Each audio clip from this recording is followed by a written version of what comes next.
Welcome to the world of science fiction stories, and don't forget to share and subscribe the channel.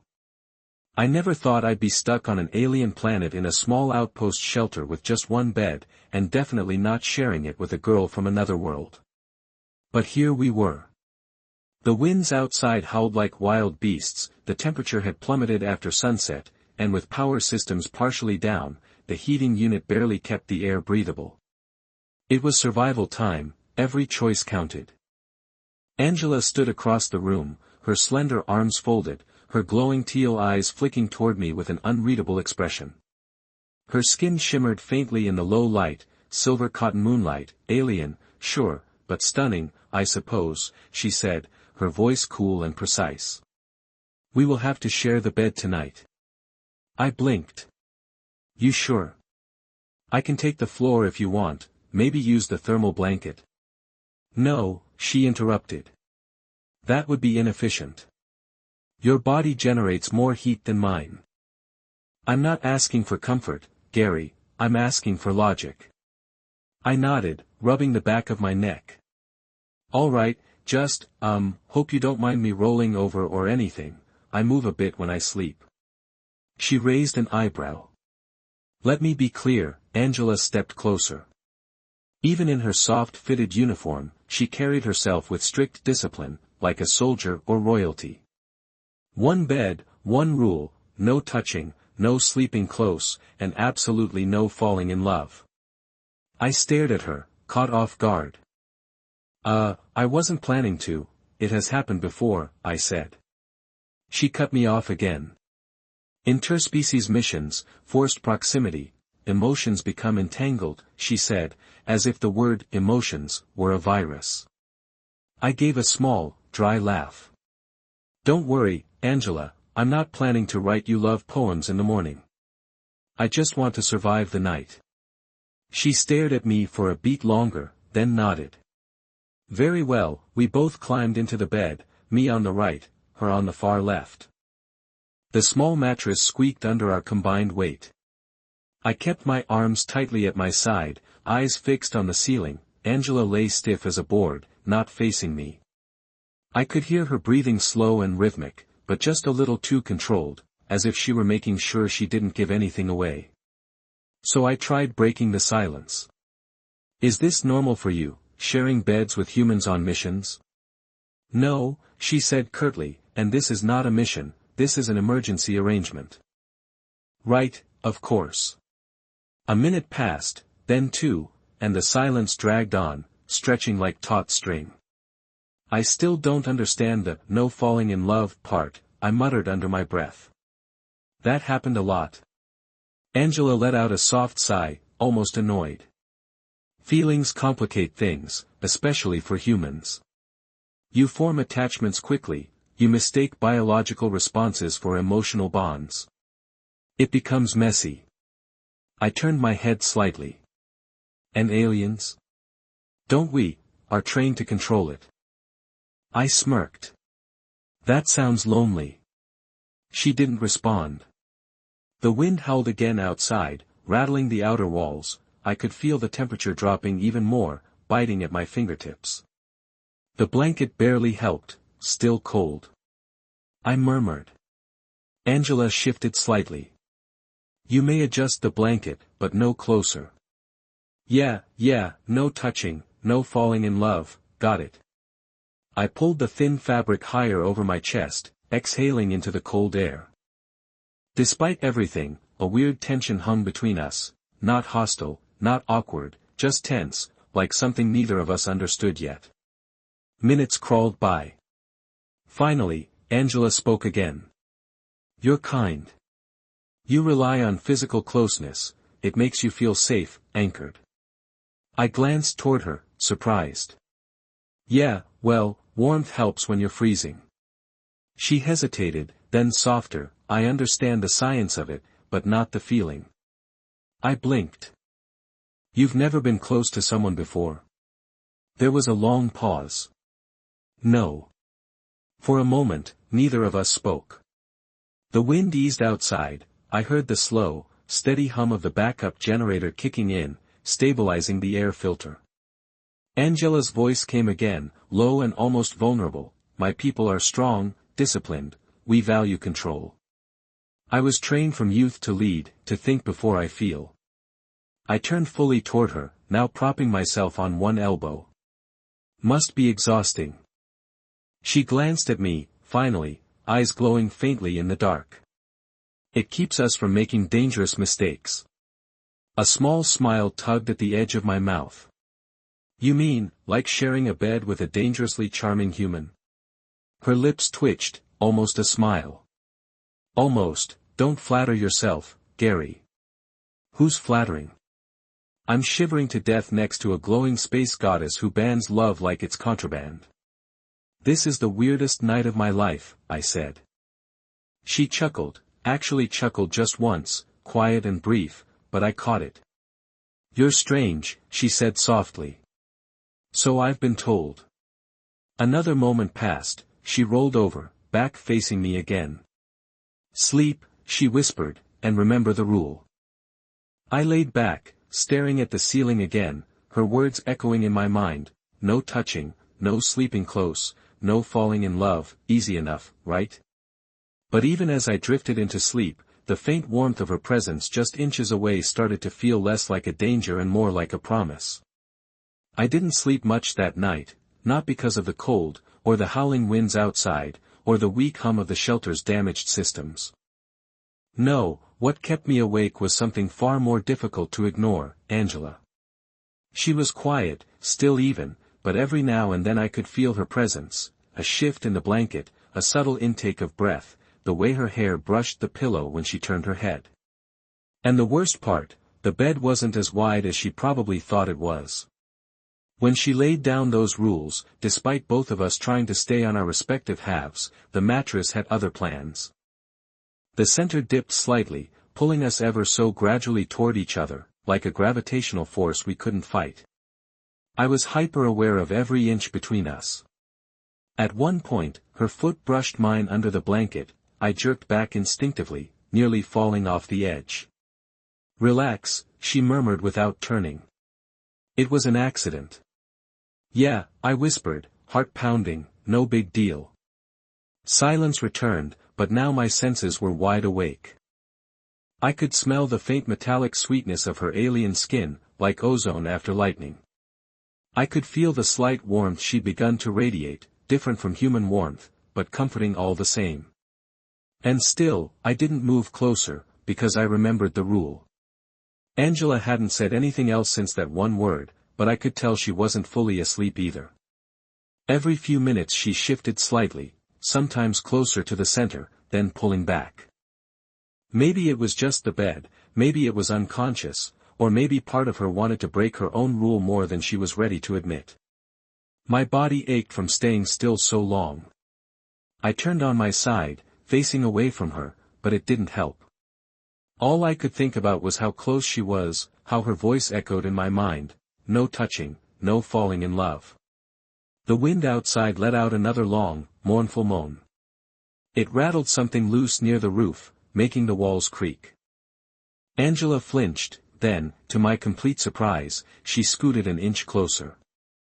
I felt her hand brush against my back, lightly, too lightly to be deliberate, but too distinct to be accidental. I held my breath. She didn't pull away. Instead, a quiet voice broke the silence. You're warm, she whispered, barely audible. Even from here, I exhaled slowly. I thought, no touching.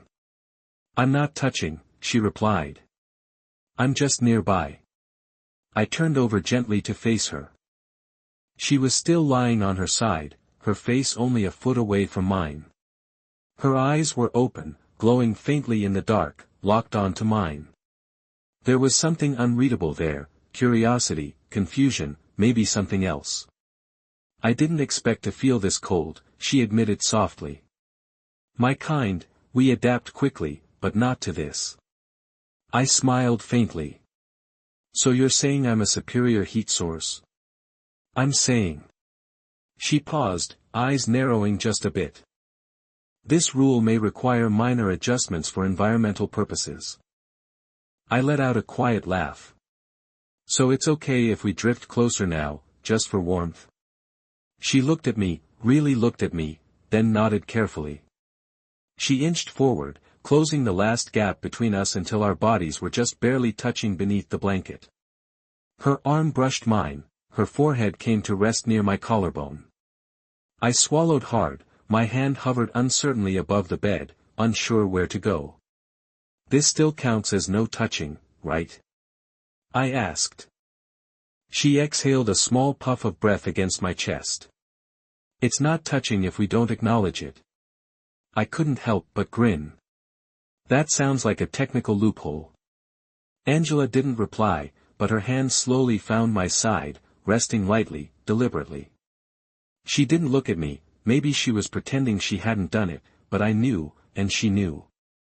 I knew my heart beat louder in the quiet. I tried to focus on breathing, staying still, not reacting too much. I didn't want to scare her off, she was still navigating unfamiliar ground. She had walls up, years of training, discipline, isolation. She wasn't just an alien girl, she was someone who'd never known human closeness, never trusted someone enough to sleep beside them like this. Yet here she was, inching closer, letting herself lean, letting herself feel. After a while, her breathing evened out, her hand remained where it was, and her head rested against my chest. Now fully relaxed, I didn't sleep again, but this time it wasn't restlessness, it was wonder. I stared at the ceiling, heart full of questions. What did this mean? Was it just survival instinct, or was the rule breaking itself? She'd said, no touching, no falling in love, but her heartbeat, slow and rhythmic against my chest, told me something different. This wasn't just about warmth anymore. It must have been sometime past midnight when I finally began to drift off. Angela's breathing was steady against my chest, her arms still draped lightly over my side, and then she moved, not away, but closer in her sleep. Angela shifted her body, sliding one leg gently over mine, curling against me like she had done it 100 times before, as if it were the most natural thing in the world. I froze, every muscle in my body tensed as her form pressed fully against mine under the thin blanket. Her face nuzzled into the curve of my neck, I could feel her breath tickle my skin, soft and warm. I told myself she was asleep, that she didn't mean it, that it was instinct, a subconscious reaction to the cold or comfort, or both.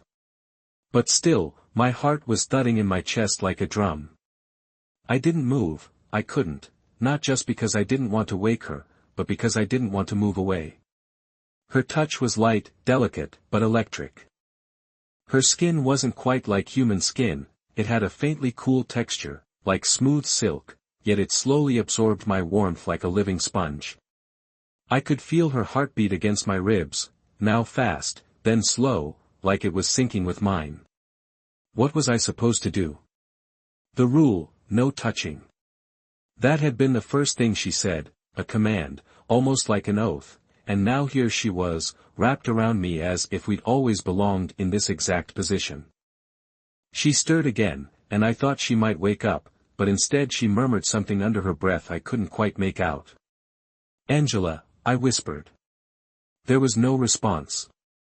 Her brows twitched slightly, her lips parted just barely as she breathed out another fragmented word, in her native tongue, soft, melodic, and completely foreign to me, but the tone was unmistakable, tender longing.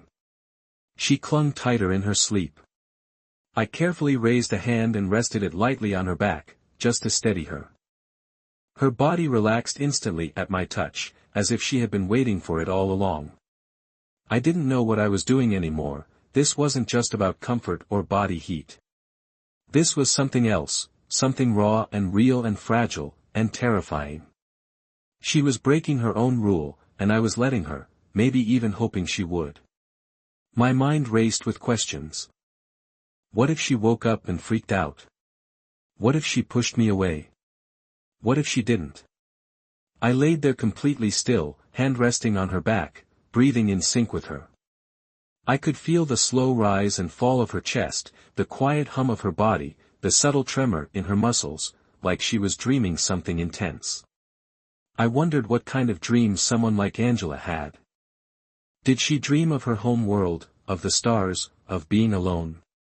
Or was she dreaming of this, a stolen night, a quiet warmth, a forbidden closeness? My eyes started to drift shut. The calm rhythm of her breath pulled me into a trance.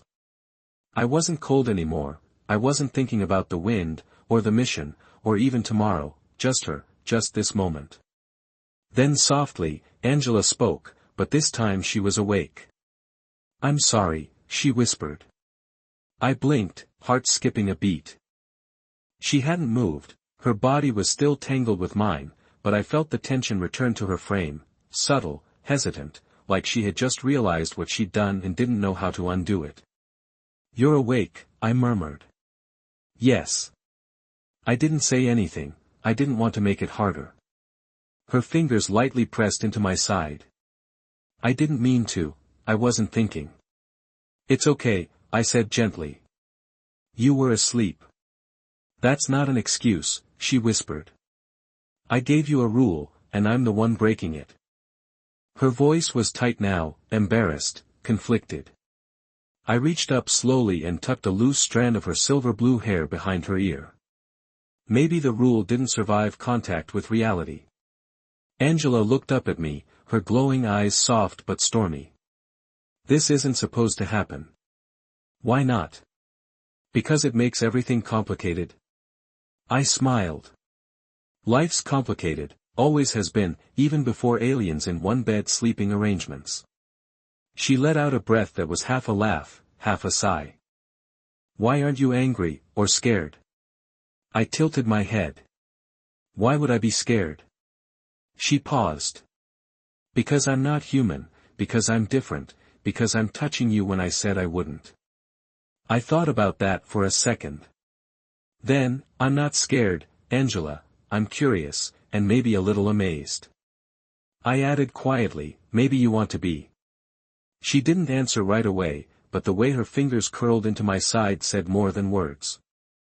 Then she lifted her head just slightly and whispered, "Can I stay like this?" I smiled softly. "Please do." Angela rested her head on my chest again and closed her eyes, and just like that, the rule faded into memory. It wasn't broken, it was gone. I woke up to the sound of a soft hum, the backup generator kicking into a higher gear, as morning light seeped through the small frost-covered window. The wind had calmed outside, and for the first time in hours there was silence, well, almost silence. Angela was still curled against me, her arm was around my waist, one leg draped across mine, her head resting against my chest as if it had always belonged there. Her breathing was slow and even, peaceful, beautiful. For a moment, I didn't move, I didn't even want to breathe too loudly. The world outside the bed didn't matter, not the mission, not the planet, not the rule she'd laid down just hours ago. Right now, there was only this, her warmth, her softness, the way her fingers had found their way under the edge of my shirt. Then she stirred, her hand twitched first, then her leg shifted, her breathing changed. I didn't have to look down to know her eyes had opened. She tensed like a spring-loaded trap, pulling back so fast it was almost comical. Angela sat up at the edge of the bed, her back to me. Her breath quickened. I sat up too, slowly, cautiously. "Morning," I said softly. She didn't respond at first, her hand gripped the edge of the mattress like it was the only thing keeping her grounded. Then she finally spoke, her voice sharp, cold, and way too controlled. "That was, an accident." I blinked. Which part exactly?" "The contact? The proximity? Everything." Her tone was clipped, like she was giving a report, it was unintentional. I tilted my head, trying not to smile. "Pretty cozy accident." She turned slightly, glaring at me over her shoulder. "This isn't a joke, Gary." "Didn't say it was," I replied, holding up my hands.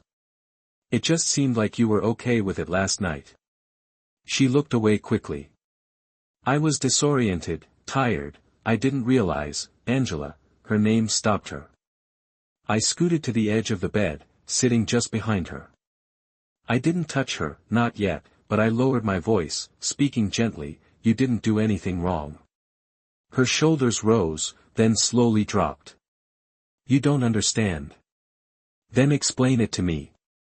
She hesitated, then stood up abruptly and crossed the room. The chill in the air made her hug her arms across her chest, but I could tell it wasn't the cold she was reacting to, it was us. "The rule is for both our protection," she said without turning. "Things like last night lead to confusion, attachment leads to mistakes.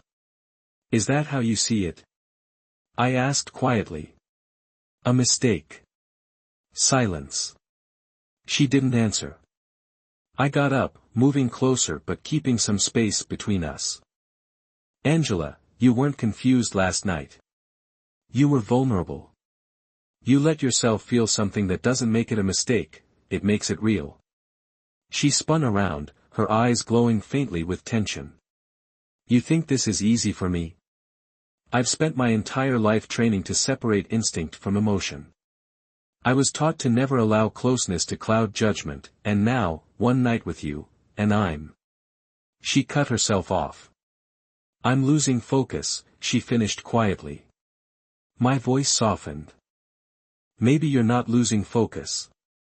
Maybe you're finally seeing clearly." Angela looked at me like I had just spoken a different language. She backed away, pacing now. This was not supposed to happen. "No," I agreed, "but it did," I said. Her eyes flicked toward the bed, as if it were a battlefield, then finally she sighed and sat on a nearby crate, resting her forehead in her hands. The tension in her body slowly unraveled, giving way to exhaustion, confusion, maybe even acceptance. "I don't know what's happening to me," she said in a small voice. I stepped forward and sat beside her. "You're opening up," I said. "You're trusting someone, you're letting yourself feel. That's not weakness, Angela, that's being alive." She looked at me sideways, her voice barely a whisper. "It felt good." I nodded. "It felt right." Her eyes searched mine, looking for reassurance, maybe truth. I wasn't cold anymore. She said softly, "Even though the heater wasn't working, that's because I've got premium-grade human body heat." I grinned. She rolled her eyes, but a faint smile ghosted across her lips. I reached for her hand slowly, and this time she didn't pull away. Our fingers intertwined, tentative but firm. "No more rules," I said quietly. She looked down at our joined hands, then back up at me. "We still have a mission, a job to do. This can't distract us." "I'm not asking for distraction," I said. "I'm asking for honesty between us. No more pretending that last night didn't mean something." Angela hesitated, then gave a small nod. "No more pretending," she said. We sat there in silence for a while, side by side. Her head eventually came to rest on my shoulder, and she let out a quiet breath. Morning had come, but something new had arrived with it, a beginning neither of us had expected. The rule was gone, but something stronger had taken its place. Later that day, once the sun had fully risen and the shelter was bathed in a dim silver light, Angela and I sat on the floor together, side by side again, but this time without tension. The heater had stabilized, and the wind outside had quieted for now. We were safe, we had food rations, power, and time enough to finally talk. Angela was staring at a data tablet, but she hadn't swiped it in over 10 minutes. Her mind was somewhere else. I watched her from the corner of my eye. She looked different in the light, softer, less guarded. The cold, untouchable alien girl who had laid down hard rules on our first night together had melted into someone warmer, more human.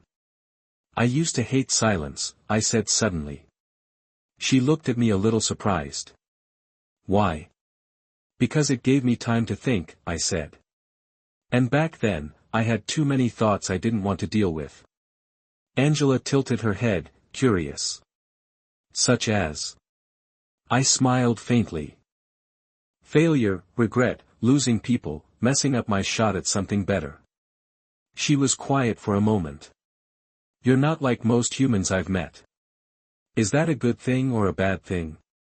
She gave a small, undecided smile. We both laughed gently, the tension breaking. Then she turned serious again. I don't like silence either, but for different reasons, she said. I raised an eyebrow. Yeah, in my world. Silence is punishment. If you're silent too long, others assume weakness. They fill that silence with their own assumptions, and that can be dangerous. She looked down at her hands. I learned early on to fill the silence first, with rules, with commands, with control. I didn't say anything. I let the silence linger for once, not as punishment, but as invitation. Angela's voice was softer now. I was groomed for diplomacy, interstellar relations. My father was a high-ranking envoy, cold, logical, respected. He taught me to hide emotion, to consider it a liability. She looked at me then. You don't treat it like that. I nodded.